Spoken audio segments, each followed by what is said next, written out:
I'm with Peter Butt at the Construction Skills Centre in Bicester. Peter, tell me specifically, what do you do to support this unit? So the college have been fantastic for us, for our apprentices. We donate any products that we don't want, or maybe a manufacturer has rejected because there's a product quality issue, they don't want to collect it. We'll provide those to the local colleges, including the Bicester campus. Well, I mean, to me, if I'm a manufacturer and let's say I've got some obsolete stock, or I've got things that perhaps haven't passed their QA testing, if I was to think about donating these items, then the branding in particular could get into a learner's head, and when they get their full-time employment, I guess they might be thinking, I'm going to buy that because I know how to install it. Yeah, this is where we get really passionate about this. There can be so much waste in our industry. If manufacturers think, well, why shouldn't I get my product in the hands of the future workforce? Donate it to the colleges, or find a deal, find a way that supports both businesses. If you've got people using your product, they're more likely to recommend it to their future customers. Yeah, absolutely, yeah. And we've got today Reece, one of your learners here today, and just to explain to everybody what's Reece doing today and what standard is Reece on. So Reece is on the Property Maintenance Operative framework. It's a bit of a handyman-ish kind of course. He's doing lots of different skills, but what the skills that he works on at college for his week block release, he's then got 3 weeks back in the workplace with us, so we can then reinforce those skills. I'm a very practical learner, as are most people that come into construction. So by repeating that work, it sticks. So the guys are able to practice in a workshop environment and then come and practice those skills on site. And the level 2 property maintenance standard that Reece is on, can you just explain a little bit about how broad that standard is? Because actually it's quite a good standard for our sector. I think so, definitely. So they do tiling, plastering, electrical works and plumbing work. There's so many different aspects of, if someone is into the refurbishment market in particular, you need to be able to touch most things in the bathroom.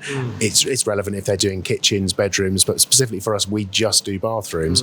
We're able to cement those skills in the workplace. At the moment, Reece is working on some roofing.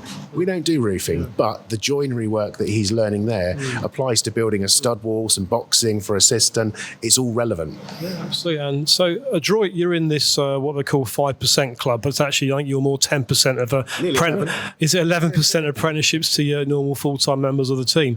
But just give some advice, if you can, please, Peter. So why should a insulation or a bathroom retailer company think about hiring an apprentice? What benefits can that bring that business?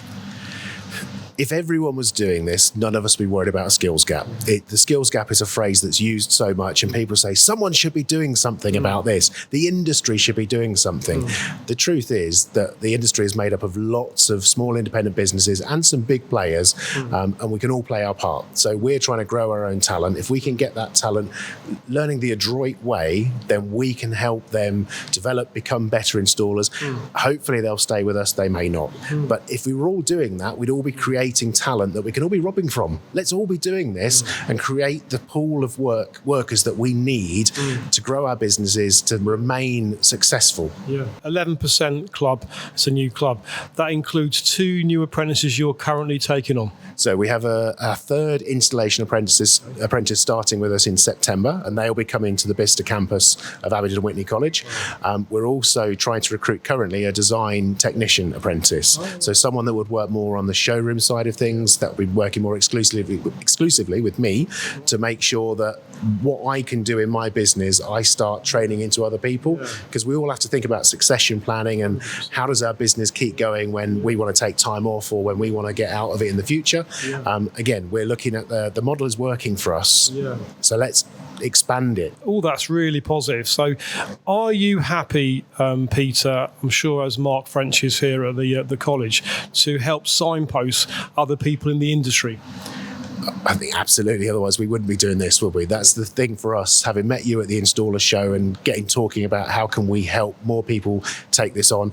As someone who served an apprenticeship themselves at 16 to 20, I've been so invested in wanting to see this work for myself, for my business, but also for others. As I mentioned, if we were all doing this, none of us would be worrying, because there would be talent out there. And yes, people can move on from businesses, but what are you going to do without? Any normal employee could leave your business. You don't just not take on an apprentice because you're worried they might leave you. We all invest in everybody. Make them want to stay with you. That's going to be the key, I think. Do you know where we both went to the installer show, and one of the main objections that was thrown was exactly that. People said, Simon, the problem is that if you're an apprentice, you're going to typically want to leave and do your own thing. Well, my answer to that, and I don't know what you think, Peter, is that anybody can leave any company at any time. Absolutely. And all you need to do is make them want to be part of your business, show them there is a career path within your business. So we're creating our pathway of apprentice, trainee, installer, lead installer, adroit installer, mentor. There's all these different roles within a business that as an SME you might not think you have, but actually you do. The old term would be an improver, someone who just comes in and they're improving.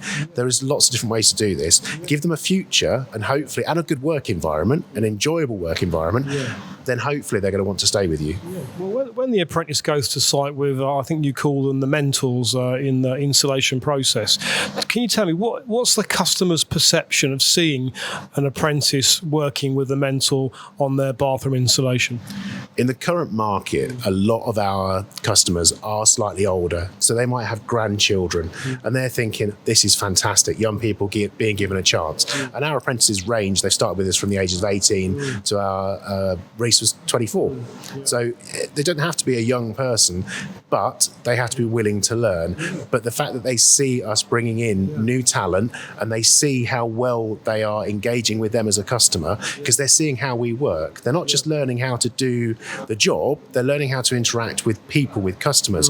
So if in the future they did decide to do their own thing, we've given them a huge grounding, but it's on us to make them want to stay with us. But that's another reason, if you think about what we just said there were the customers liking the fact that you're investing in, the next generation of installers, that they may tell 10 people. What happens when they tell 10 people?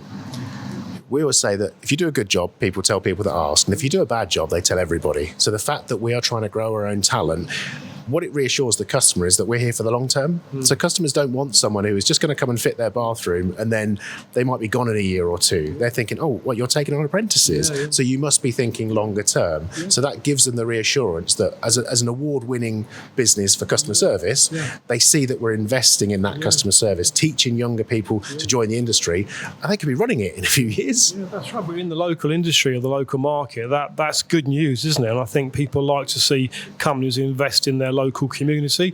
If they tell 10 people, I'm assuming they'll say, can you quote me for a bathroom installation?